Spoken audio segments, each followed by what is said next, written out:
নমস্কাৰ সকলোকে মোৰ নাম নিৰ্ণয়ন গগৈ আৰু সকলোকে মোৰ দ্বিতীয়টো ব্লগলৈ আদৰণি জনাইছোঁ সো আজি মই লাঞ্চ দেখাম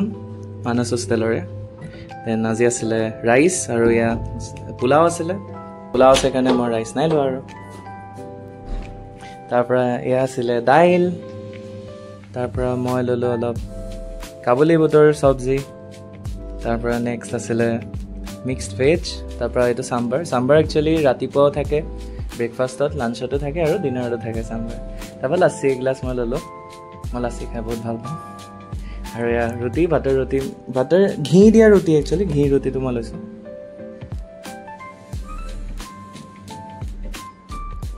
তাৰপৰা এইটো হৈছে আমাৰ চালাড ছেকশ্যনটো ইয়াতে চালাড মই ল'লোঁ দেন অলপ আৰু পিঁয়াজ নেমু এইকেইটাতো নেচেচেৰী তাৰপৰা বিলাহী টকো আছিলে আজি বিলাহী টকো মই ঠিকছে লৈ ল'লোঁ এখন মোৰ ফুল থালিখন আৰু যদি ৰিভিউ দিব যাওঁ খানা বহুত বঢ়িয়া আছিলে আৰু ইয়াৰ উপৰিও যদি কোনোবাই এক্সট্ৰা মানে ল'ব বিচাৰে বোলে চিকেন খাব মন গৈছে পনীৰ খাব মন গৈছে কণী খাব মন গৈছে দেন এইখিনি ৰাইট চাইডে এক্সট্ৰা পইচা দি এক্সট্ৰা মানে সিহঁতে সেইখিনিও খাব পাৰে চ' নেক্সট ভিডিঅ'ত লগ পাম